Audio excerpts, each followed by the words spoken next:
Good morning. Welcome to this morning's webinar. Can somebody send me a note just confirming that you can hear me? If I don't get one, I'll assume you can't. And we'll get started in about 60 seconds when the rest of the people arrive. Thanks.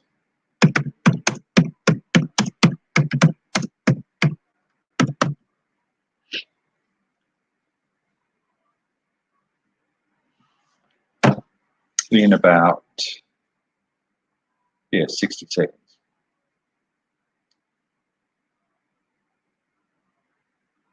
Can anybody hear me or not?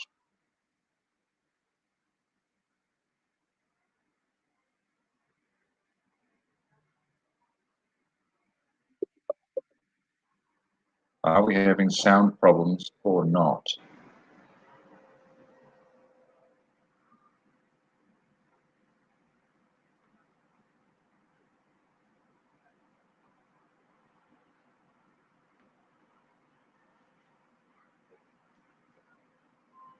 Am I being heard?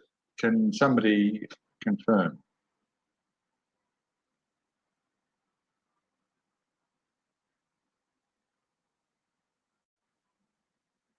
Okay, well then let's get underway. I haven't received any confirmation or anybody, but I will assume that you can hear. Well, welcome to this morning's webinar, Building a Brand that increases productivity, sales and margins without advertising. It'll go for about, say, 45 minutes, and I will send every participant a copy of the recording afterwards. But thanks for being here today. My name's John Carlson. My background's in psychology, education, and business. My principal speciality is consumer behaviour management. Really, branding is about consumer behaviour management.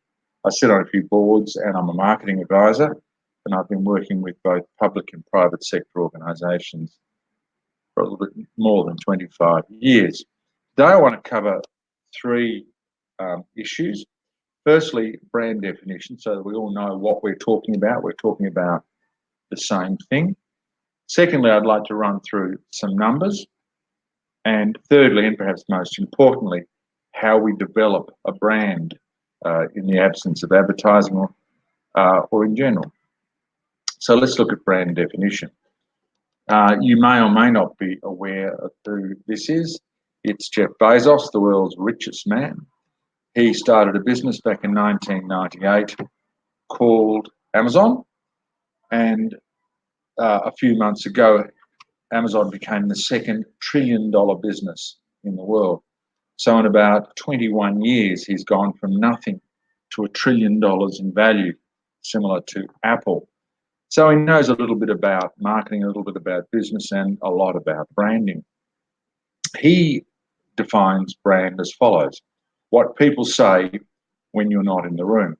I think this is about the simplest and about the best definition I've ever heard of branding, because that's essentially what it is. When you're not in the room, what are people saying about you as an individual? That's essentially your brand. When you're not in the room, what are people saying about the organisation you work for or the brand you represent? And that is essentially what your brand is. The only change I'd make to that is to say that your brand is essentially what your target audience says about you when you're not in the room. The only brand, at least, you should be concerned about is the brand that is what your target audience says about you when you're not in the room. It doesn't really matter what people who are not within your target audience say. One of the best examples of that is, I think, IKEA. I wouldn't go into an IKEA store if you paid me. There's nothing positive I can say about the IKEA brand or the IKEA product at all. And yet I would say it's one of the most successful brands in the world. They don't care about what I think about it because I'm not in their target audience. They don't care what I think when they're not in the room because I'm not one of their buyers. But people who are buyers of the IKEA product are very loyal, go back time and time again, spend and spend again, and spend more and more each time they go there. So they do say positive things about the IKEA product when IKEA or a representative of IKEA is not in the room. So just to get back to that point, your brand is what your target audience says about you when you're not in the room. And in saying this, I draw a distinction between your actual brand and your optimal brand. Your actual brand is what people say about you when you're not in the room. Your optimal brand is what you'd like people to say about you when you're not in the room. And there's a very clear distinction. Many organizations think that their brand is what they want it to be, that their brand is their optimal brand. It's what they'd like people to think. But the reality is your brand is what people actually think. And the process of branding is the process of reducing the gap between the actual brand, what people say about you when you're not in the room, and the optimal brand, what you'd like them to say about you when you're not in the room. And really what we're going to talk about today is how you build the optimal brand, how you get people to say about you what you want them to say about you when you're not in the room. And success can only be maximized when there's just one brand.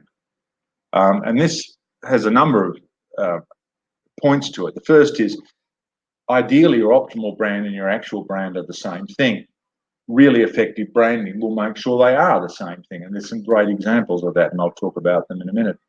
The other thing is, some people talk about employer brands and customer brands. There can only be one brand because your organization can only create, live, and be one brand. So your organization will perform best when there is just one brand. So let's look at some numbers.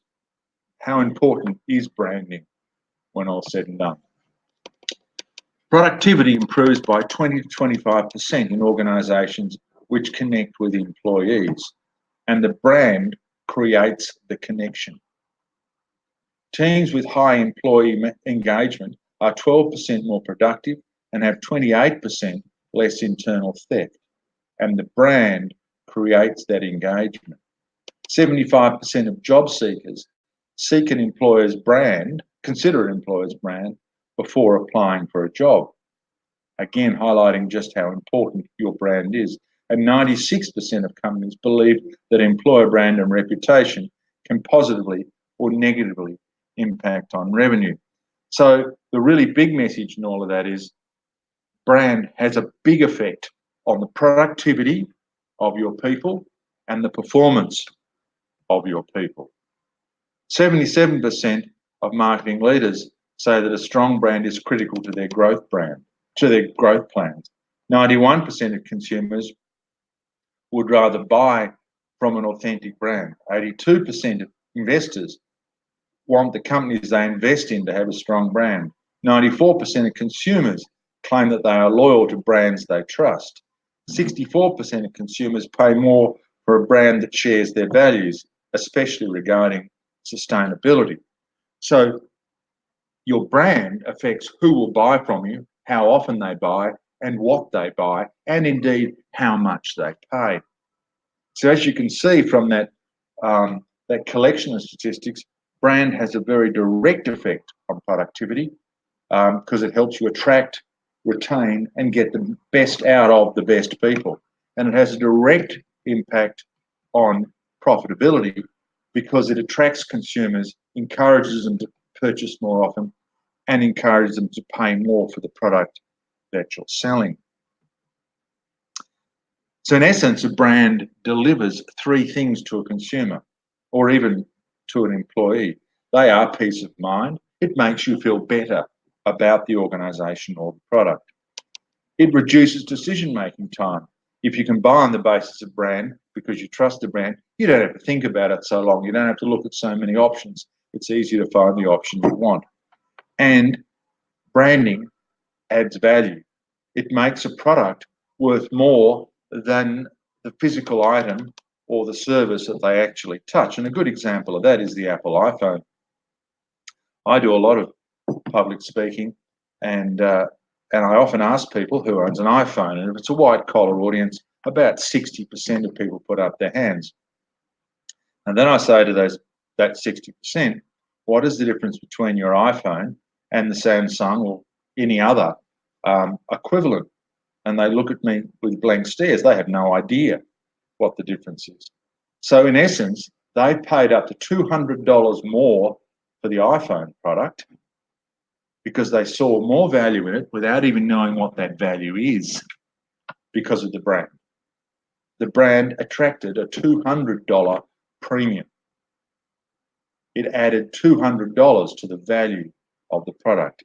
And that just provides a small insight into just how important a brand is. So, how do we create a brand? Well, there are 3 steps to creating a brand. Firstly, we have to define it. Secondly, we have to live it. And thirdly, we communicate it. So let's start with the definition. I use a definition of branding that involves these 6 characteristics. Your mission, why do we exist? What are we here for? Your vision, what are we trying to achieve? And to me, this is the second most important of the values, if not the most important value, because it says, why are we doing this? And if you want to motivate your people, they need to know why they are doing this. What are we trying to create? What are we trying to build? What does the end goal look like? And that can be a very inspirational thing, a thing that attracts the best people, retains the best people, and gets the most out of those people. Research shows that consumers are also really interested in the vision, really interested in where an organisation's going and what they're trying to create. And they want to buy brands that are trying to create things they empathise with, particularly in the environmental space and particularly in the social issues space. This is why organisations like Qantas get involved in the same-sex marriage debate and the climate change debate. Thirdly, and perhaps as important as vision, or a little more or a little less, these are the 2 most important in my view, vision and values, are the values. What do you stand for? What do you believe in? And you would have seen that stat a bit earlier on that said about 64% of people are prepared to pay a premium to buy a brand that has values that are similar to their own. They want to buy a brand that cares about the environment as much as they do. They want to buy a brand that cares about excellence as much as they do. They want to buy a brand that cares as much about, that is as compassionate as they are, or as caring as they are. A brand that is responsible as they are, and they're prepared to pay more. 64% of people are prepared to pay more. And it's interesting that 77% of millennials are prepared to pay more. This is a generation that is very focused on the values of the organisations they purchase from. And that is why organisations like Apple and Google put so much work into projecting themselves as organisations with strong social values, with strong environmental credentials. The 4th issue is personality. What do you like to deal with? Are you engaging? Are you friendly? Are you caring? Are you fun? Or are you conservative? Are you straight? Are you approachable? Are you unapproachable? What do you like to deal with? And that's really part of your brand. The Virgin brand is very much about, we're fun to deal with. We're fun to interact with. We're a reflection of Richard Branson, that kind of stuff. The 5th component is your capabilities. What are you good at? What do you do well? What are your strengths? This is particularly important in a personal brand, but it's also important in an organisational brand. What does the organisation do well? And finally, positioning. What sets you apart? What makes you different from other similar organisations? Is it a geographic factor? Is it the excellence that you bring to the table? What is it that makes your organisation in some way different to your competition? So again, those 6 core issues you need to address in defining a brand. What's your mission? Why do we exist? We exist to, and it's got to be bigger and more important than simply make money or collect the bins. We exist for some higher purpose, and the higher that purpose, the more the consumer engages with it. What's our vision? What will the world look like when we've done our task well? That's really important for staff, but also important for consumers. Thirdly, what are the values? What are our values? What do we stand for? What do we believe in? What things will we always do? And what things will we never do?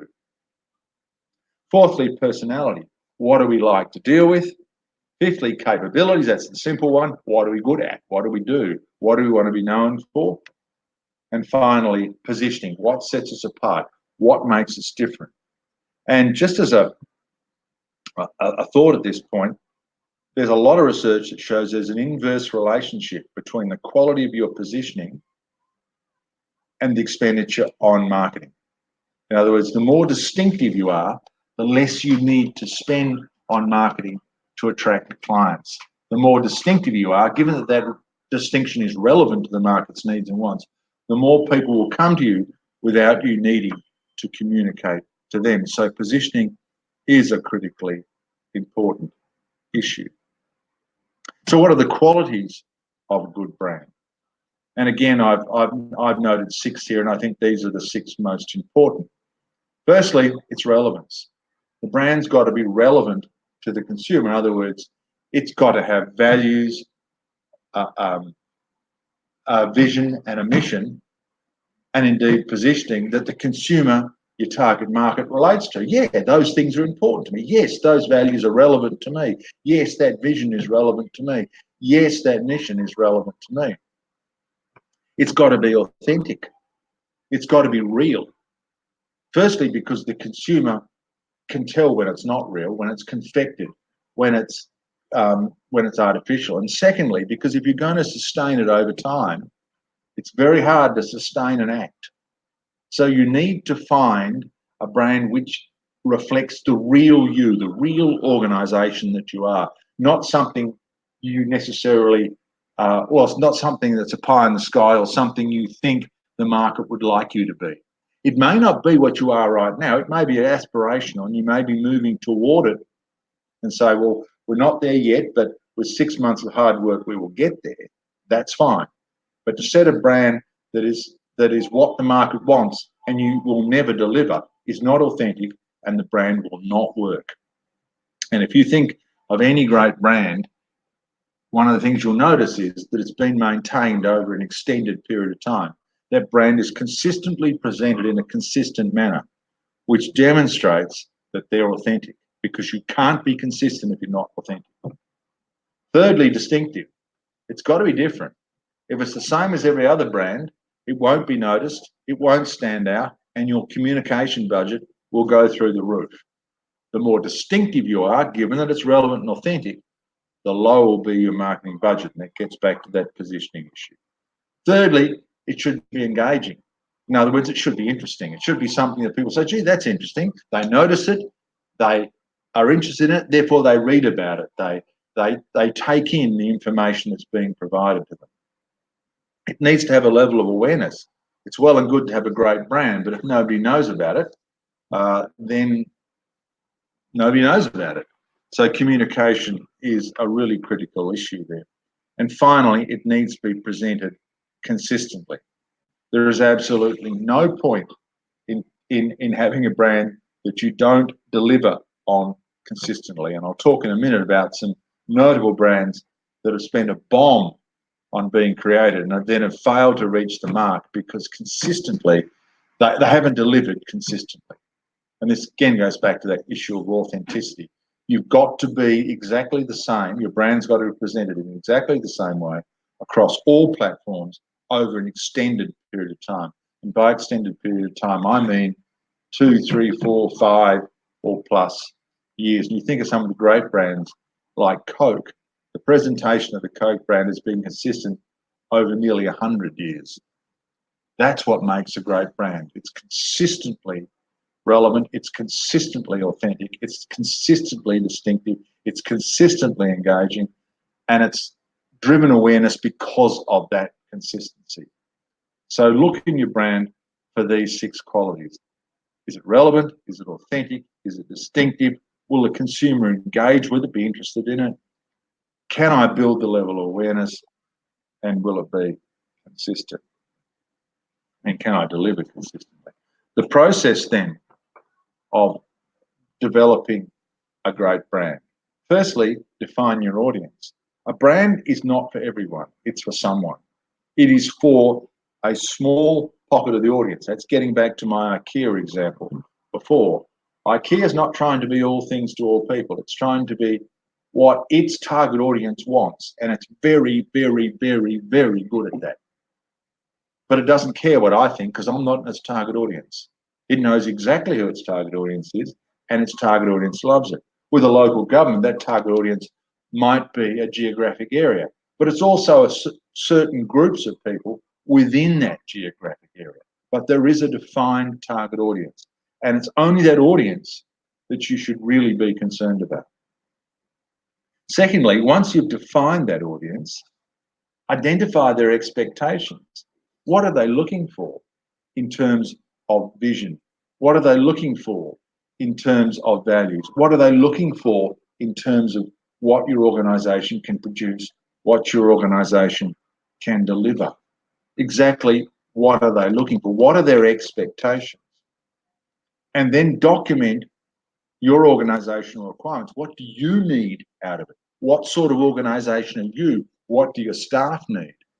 And then most importantly, find the alignment between the audience's expectations and your organisational requirements.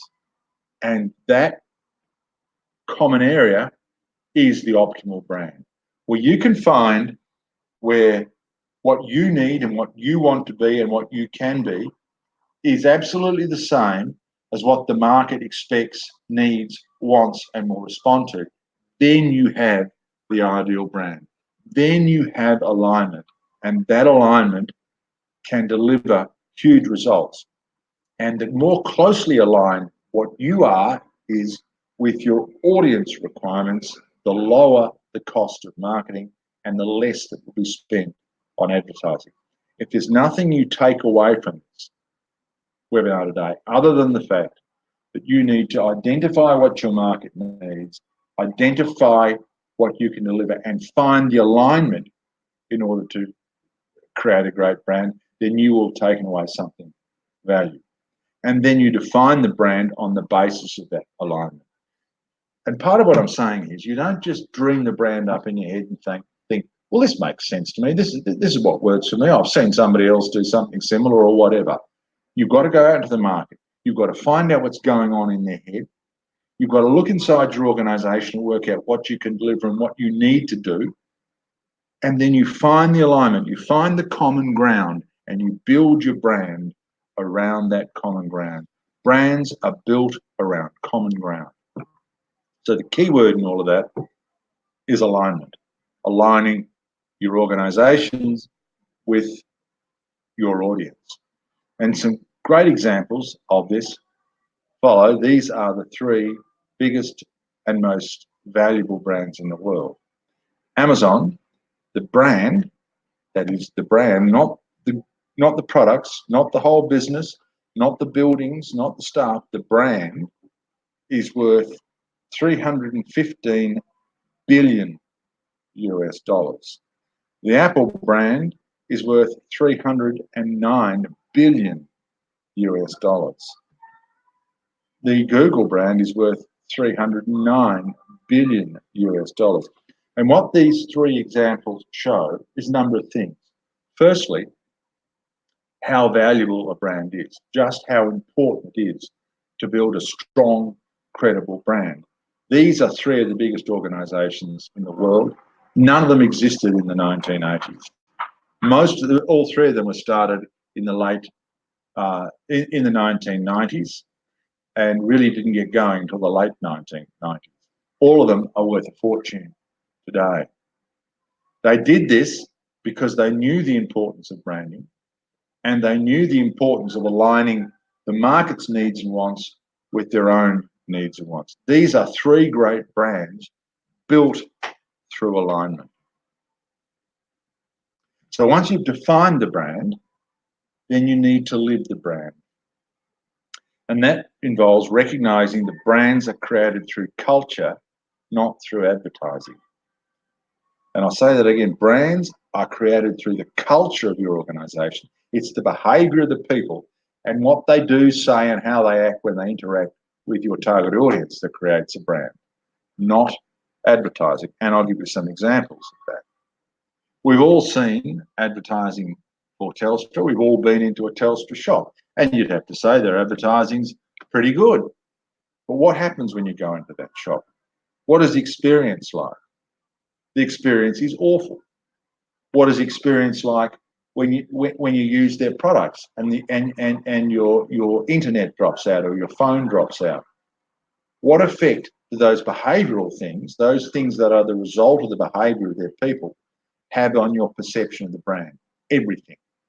Everybody you talk to and ask them about their perception of the Telstra brand will refer to the product they're using or the service they've received. None of them will say things that are entirely based on the advertising campaign. The advertising might get you through the door the first time, but that's all it will do. If the people treat you the way the Telstra staff treat people, if they provide the low standard of service that they do, if they continue to have customer dropouts and blackouts and all of those kind of things, then it doesn't matter what they say in their advertising. Their brand will be damaged. And it is being damaged. And it means a lot of the money they spend on advertising is absolutely wasted. Contrast that to Apple, an organisation whose staff behaviour is entirely consistent with their brand.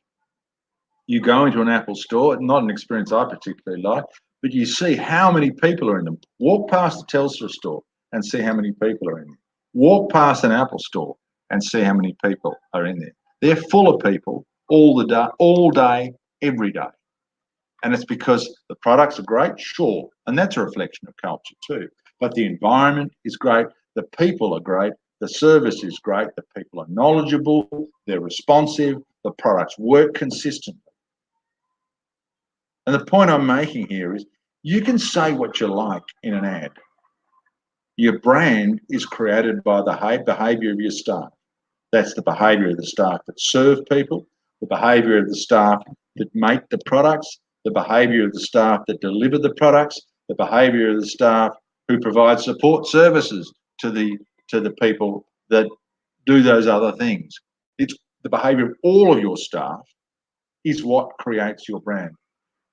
The Apple expenditure on advertising is less than 10% to turnover as it is for Telstra. In other words, Telstra, taking into account turnover, is spending 10 times more on advertising than Apple. And yet Apple is a phenomenally successful and profitable business. And Telstra is a marginal business, which share price goes down as the Apple share price goes up. It's all about culture. The culture within the Apple organisation is extraordinary. And the focus on culture has been extraordinary. And that's how they created a brand. Not with ads. Sure, the ads had a part to play.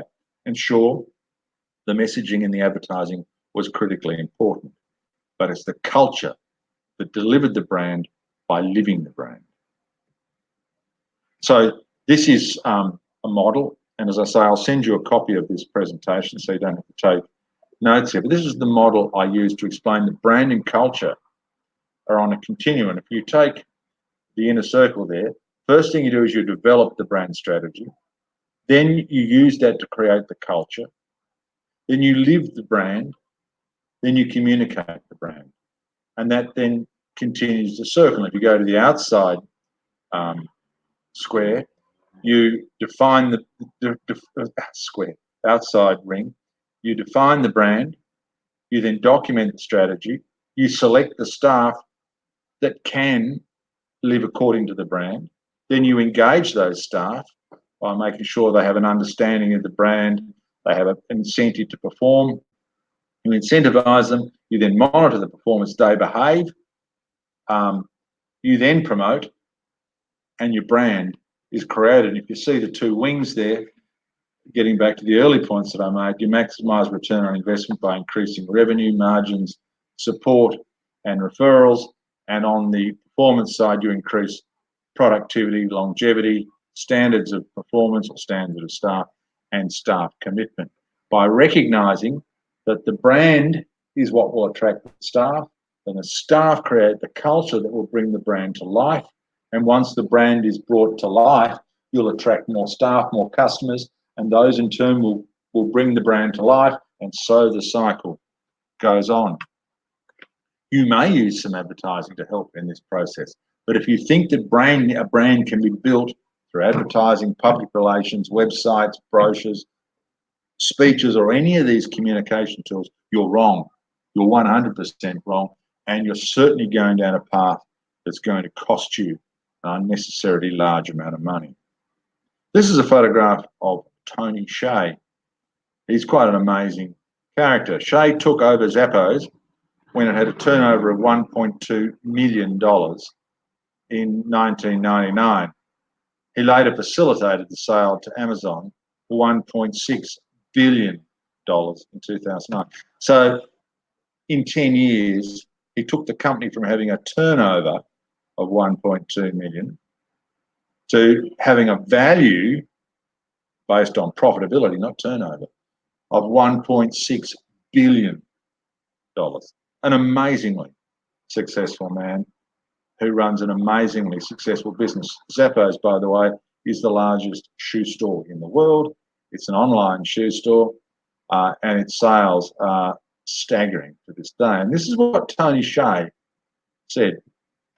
At Zappos, we really view culture as our number one priority.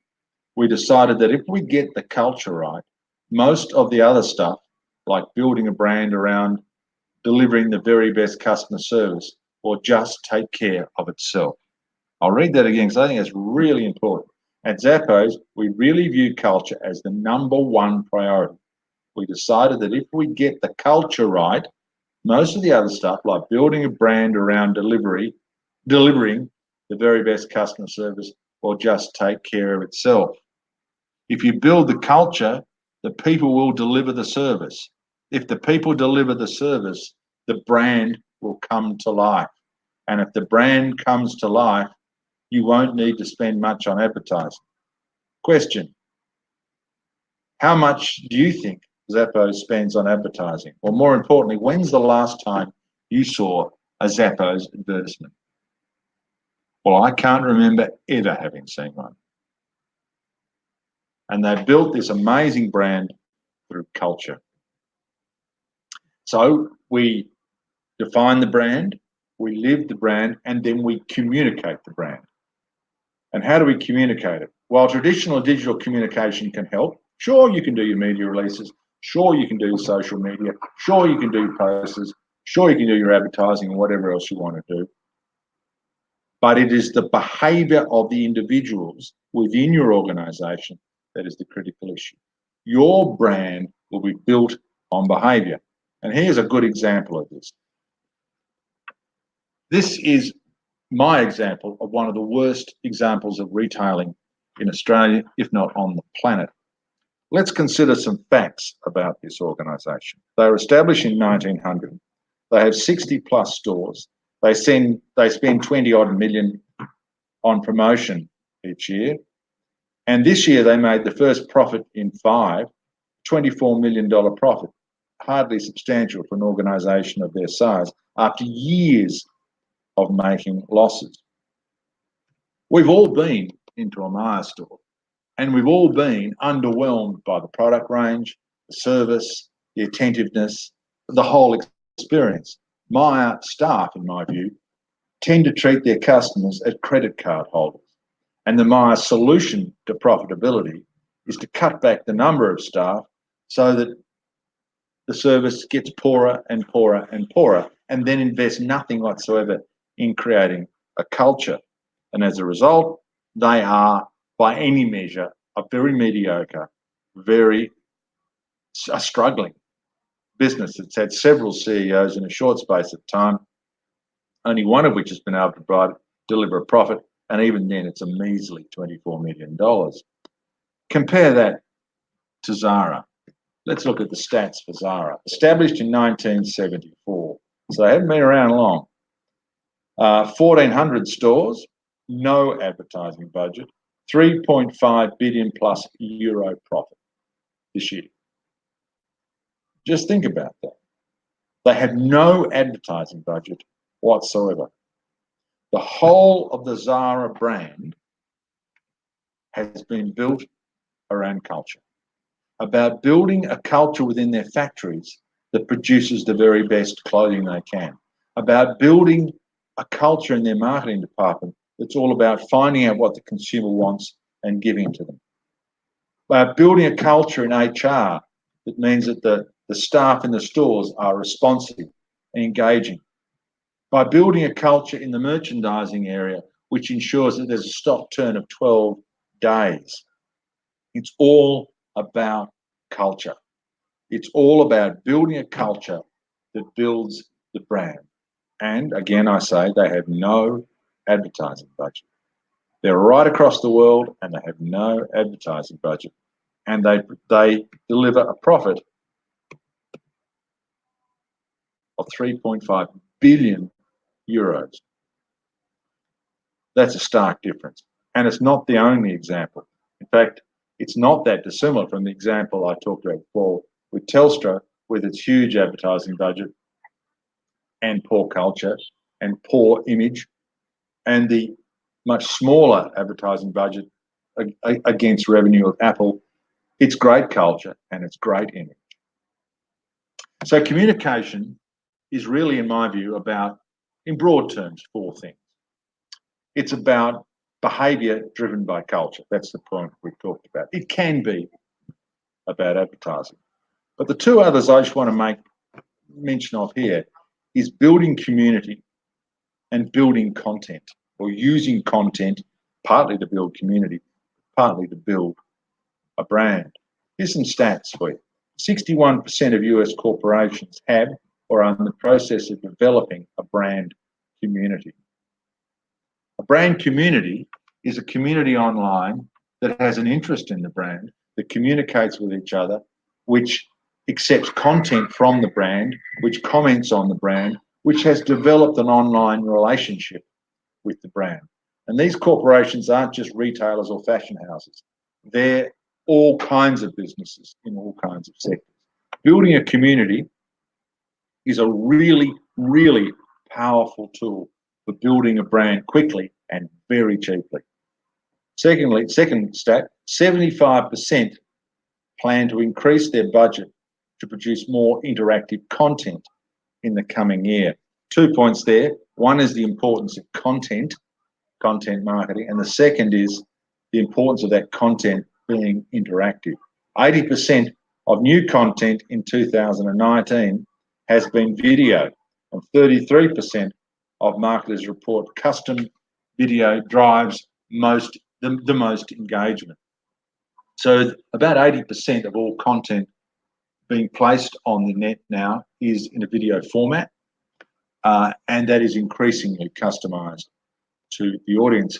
So once you've built the culture, two effective ways of communicating without relying on advertising are to build a brand community or a community, and then to use content. A good example, and you can find case studies on this around the place, on building a brand community, is Harley-Davidson.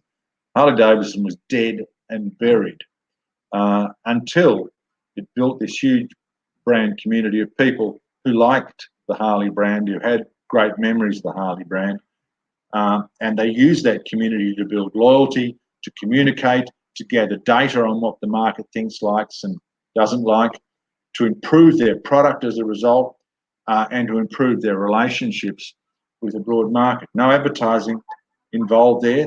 They just built this worldwide community, and the rest is history. This is now, today, once again, one of the strongest brands in the world. A good example of a guy who's built his brand through content marketing is Gary Vaynerchuk. You'll find his videos everywhere. I don't particularly like them, but he has a massive audience. These are just videos off the cuff. It demonstrates the power of video. Most are on YouTube, but you can find them on other platforms like Vimeo as well. And he talks about different aspects of business. Really what he's doing is promoting his media business.